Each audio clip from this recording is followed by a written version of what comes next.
घर में घुसते ही राकेश ने मालती को बताया कि वैशाली कुछ दिन के लिए हमारे घर रहने आ रही है। उसके सामने कोई तमाशा मत करना। मम्मी पापा तो रहे नहीं, अब उसके पास हमारे सिवा कौन है। मायके के नाम पर मैंने उसे बताया था कि तुम्हारा पथरी का ऑपरेशन होना है। डॉक्टर ने बोला है जितनी जल्दी हो सके उतनी जल्दी करा लो। तुमसे मिलने के लिए ही अपने बच्चों को सास ससुर के पास छोड़कर वह यहाँ आ रही है। तुम्हारी बहुत चिंता कर रही थी वह, शायद इसीलिए खुद को रोक नहीं पाई आने से। मालती रसोई में से अपने पति के लिए चाय बनाकर ले आई और कहने लगी, सर्दियों में भी आपकी बहन को चैन नहीं, मुंह उठाकर चली आती है रहने के लिए। गर्मियों की छुट्टियों तक तो ठीक है, लेकिन इतनी ठंड में मुझसे तो अपने ही घर का काम सही से नहीं होता। मैं उनकी जिम्मेदारी कैसे उठा सकती हूँ। उन्हें तो पता भी है कि मेरी तबीयत ठीक नहीं रहती। खुद के घर तो काम वाली लगी हुई है, यहाँ तो सारा काम अकेले करना पड़ता है। अब तो डॉक्टर ने भी साफ साफ ऑपरेशन के लिए बोल दिया है। उसमें ही कितने पैसे चाहिए, जाने कैसे कैसे पैसे का इंतज़ाम हो पाएगा। कुछ दिन पहले ही तो इतने पैसे अंशुल के इंजीनियरिंग कॉलेज में दाखिले के लिए लगे थे। अब तो मैं कपड़े भी नहीं सिल पाती हूँ, बहुत देर तक बैठा नहीं जाता मुझसे। सबको मना कर दिया है मैंने। अम्मा खुद तो दुनिया से चली गई और तुम्हारे बहन की जिम्मेदारी भी मेरे गले पड़ गई। पहले उनकी पेंशन आती थी तो थोड़ा बहुत गुजारा चल जाता था।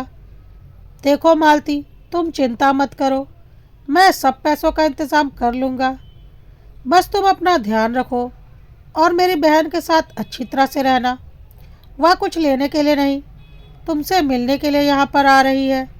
मालती बिना कुछ कहे रसोई की तरफ खाली कप उठाकर चली जाती है। राकेश भी मन ही मन काफ़ी परेशान था।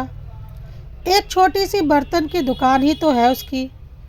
पिताजी की सरकारी नौकरी होने की वजह से उसकी माँ की पेंशन आती थी, जिससे घर का खर्चा अच्छी तरह से चल जाता था। लेकिन अब उनके मरने के बाद घर की आर्थिक स्थिति थोड़ी सी डवाडोल हो गई थी, क्योंकि उसने अपने बेटे का भी प्राइवेट इंजीनियरिंग कॉलेज में एडमिशन करा दिया था।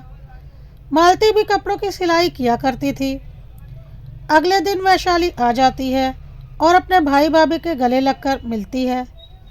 थोड़ी देर उसके पास बैठने के बाद मालती चाय नाश्ता लेकर आ जाती है।